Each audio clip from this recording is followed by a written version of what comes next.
Today we are going to talk about the very famous topic, which is the COVID-19 pandemic. I have been very hesitant to do this video. It's because I feel like it involves a lot of issues, be it personal, whether in the government or whatnot. Just a brief introduction. My name is Carla. I am a migrant worker in the medical field.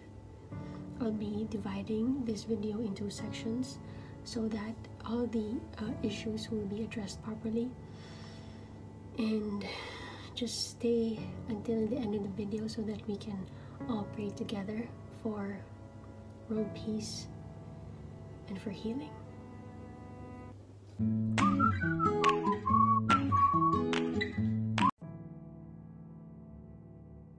First section is how to prevent COVID-19 from spreading. As we all know, that the most effective way to prevent COVID-19 from spreading is through hand washing. Now, I've seen a lot of videos where they say that a proper hand washing should last for 30 seconds only. Now, according to my knowledge and according to how we were taught from the infection control department in our medical institution, is that the proper hand washing should last for 60 seconds or 1 minute. Now, in case you don't get a chance to wash your hands, there's an alternative way on how are you going to prevent the COVID-19 from spreading is through hand sanitizers. You just make sure that your hand sanitizer contains at least 60 to 95% alcohol, otherwise it would be ineffective. I'm going to show you the proper way on how to do the hand washing, and afterwards I'm going to show you how to do the proper way of applying or putting on the hand sanitizers.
Next, I'll be talking about the different kinds of mask: the surgical mask, the N95 mask, and the homemade mask. The surgical mask has two sides: the colored side, which has the filter and must be worn away from you, and the white side, which is the absorbent that should be worn towards you.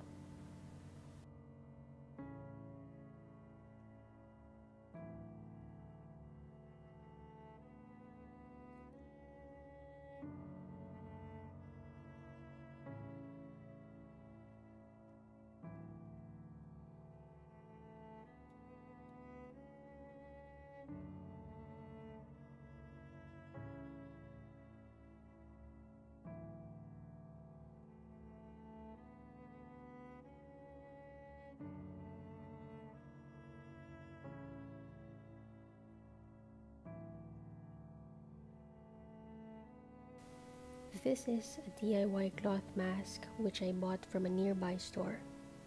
It has been said that if you use a DIY cloth mask without a filter, you will still be protected by the COVID-19 virus.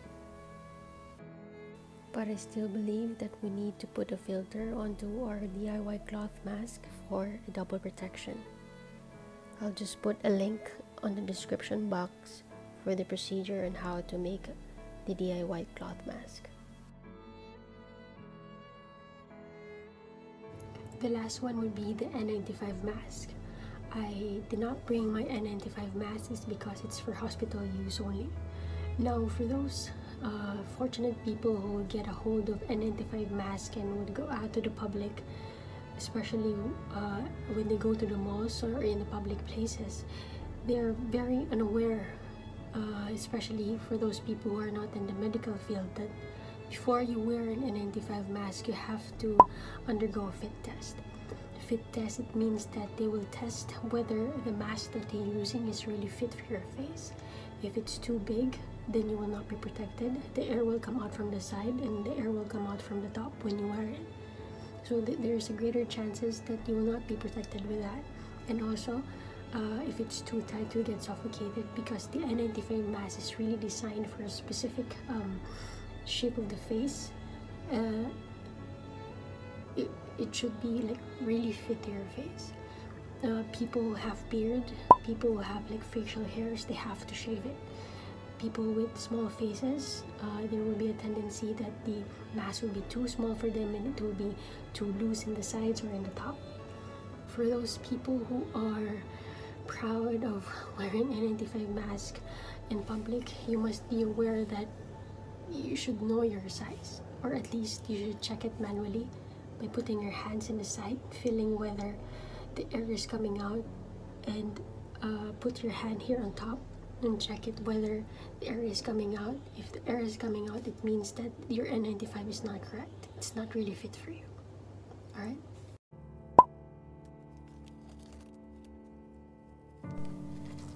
When wearing the surgical gloves, this is the logic.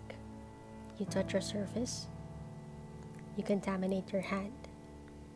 Then you touch another surface again, and then you contaminate your hand with a glove. You touch another surface, continuously you're contaminating your hand. So instead of touching one surface to the other, it is best for you to remove the gloves, dispose it properly, and use a hand sanitizer or an alcohol every after touching a surface to prevent the spread of the virus.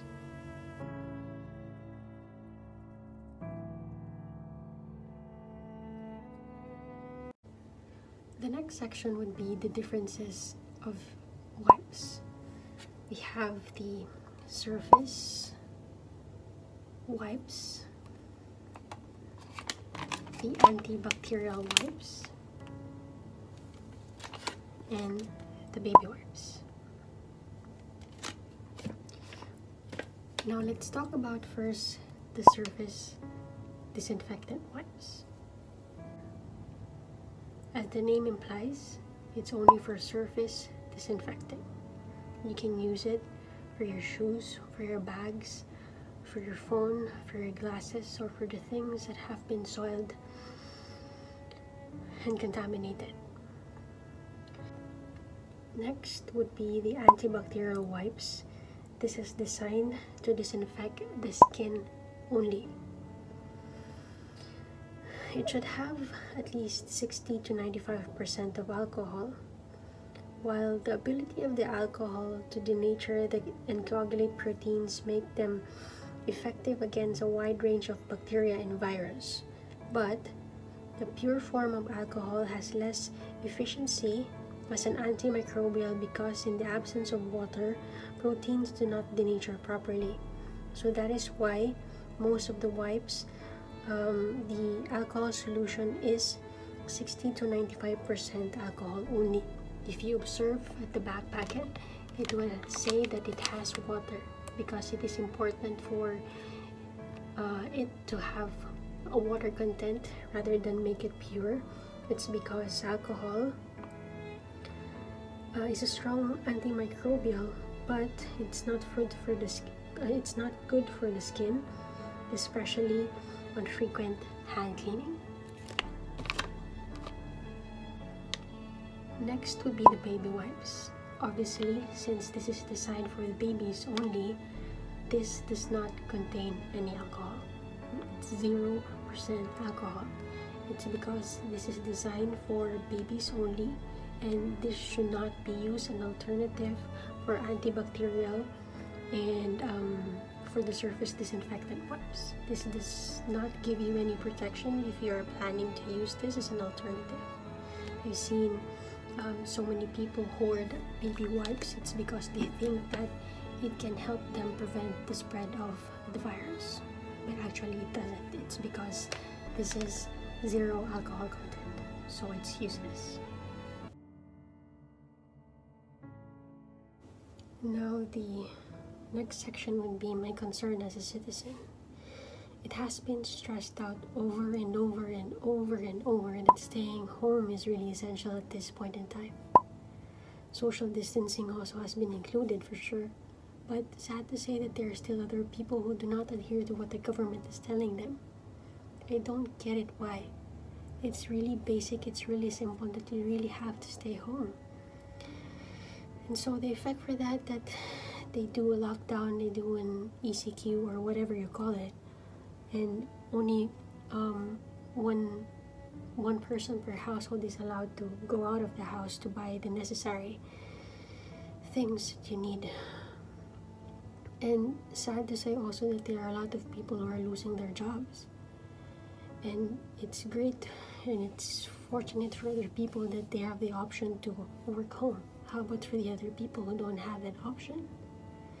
Especially if you're a migrant worker where your family is really dependent on the monthly remittances that you give them. What will happen to them? I've talked to some of the people who were advised to just rest for a while. So what happens next for them? It's really sad. Whether third world or first world country, nobody is really ready for this pandemic. We were not expecting that it will go worldwide. We just thought that it would just be in China. But apparently it has been a worldwide trend now and everybody is talking about it. The number of cases are increasing per day, depending on what country are you. But how come the other countries, they don't have any new cases? They have 0 rates. Then how come the other countries can't do it? Third world country, first world country, does it matter? Nobody's ready for this. The government also is trying their best to allocate to everyone and to cater all the needs of the people, but still there are other people who are not grateful for what is given to them. There are also other government officials who are taking an advantage for the situation, which is so sad.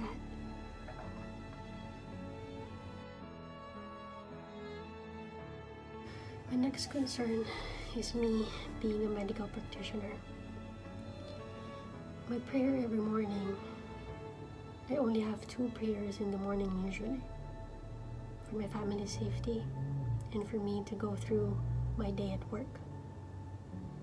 I'm fortunate enough to be in a hospital where PPEs are available, but I've heard some of my friends and some of my buddies from the UAE and from the States even, that there's a shortage of PPE, and there has been so many cases, new cases, positive cases for the healthcare workers because of the shortage of PPEs.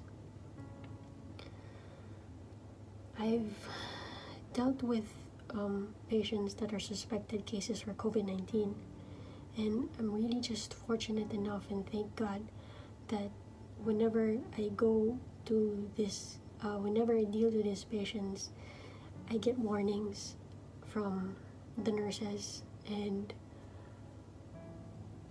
most of them are negative. There's just one specific patient that really hit me hard. I went for a portable ultrasound for a pediatric patient, a newborn patient. And it's really sad that the father had been quarantined and most likely the mother too. And it's a newborn baby. So many tubes have been attached to her in the mouth and in the stomach. And this baby hasn't even seen the light of day. I went there 2 days straight for a follow-up for the baby, but apparently the baby is not really in a good condition. I was wearing full gear PPE in the first day because the laboratory examinations or results were not yet released. But on the second day, I was told that the baby is negative for COVID-19, thank God. But I'm thinking about what lies ahead for the baby. It's still newborn, the parents are not there. Who will take care of the baby? When I went there, I was looking at the baby and it really hit me hard. Although they say that we are vulnerable for death, we're vulnerable for pain, and we see this every day. But apparently, we are not.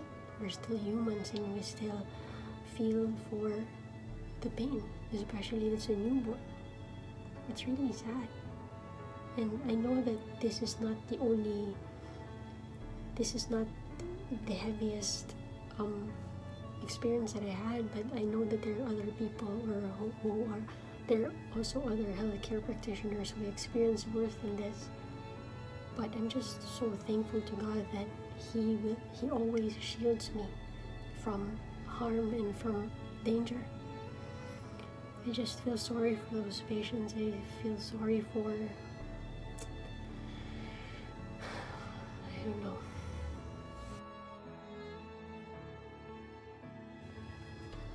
My last concern is me being a migrant worker. My only question is that when will I be able to see my family again? I don't know. I'm set for vacation this October, and I'm still hoping that by that time everything will be under control. If not,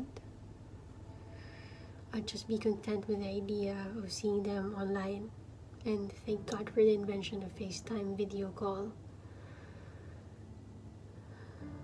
But at this point in time, even if I want to be with them, I can't.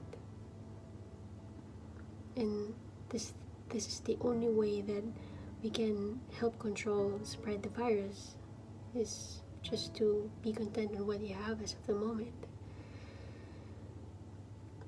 I still feel fortunate enough that I'm away from them. It's because if I'm there, if I be dealing also with COVID-19 patients, I have to protect them also.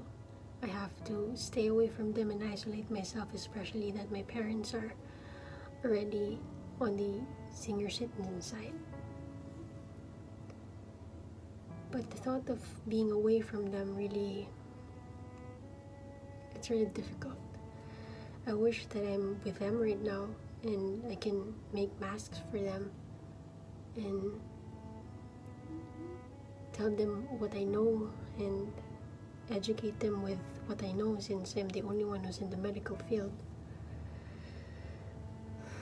It's hard. It's really hard. Nothing is easy in this world. You really have to compensate and learn to adjust to the situation. I always pray that they are safe, they're okay, they're healthy, and I'm okay with that. I'm still hopeful that one day we'll wake up in the morning and everything will be okay and it will be back to how it used to be. And I hope that we will learn from this experience, that we'll come out stronger and we will be more ready whenever we face this kind of challenge again. salute to all the medical practitioners, to the auxiliaries, to the janitors, to the security guards, to the food delivery drivers, to the volunteers, to the philanthropists, to the famous personalities who are busy raising money for the charities, and for the parents who are also trying their best to homeschool their children, and everyone who are taking part of this worldwide pandemic. I'll end this video with a prayer. This prayer was made by my father. He made the video, he made the prayer, he made the voiceover, he made everything. And I hope you can go through with that and we can pray all together for world peace and healing. Thanks. Okay, bye.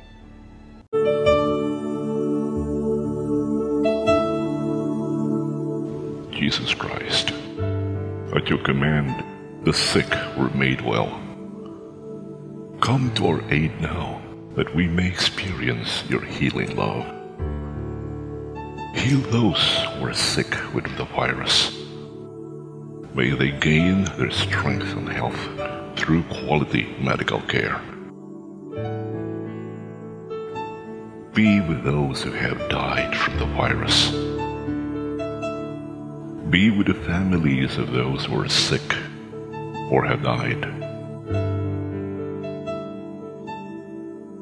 Be with the doctors and all medical professionals who seek to heal and help those affected and who put themselves at risk in the process.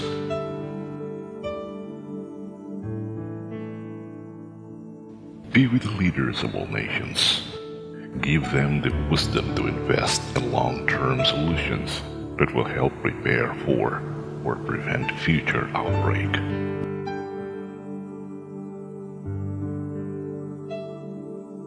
Lord, stay with us. Give us your peace. Amen.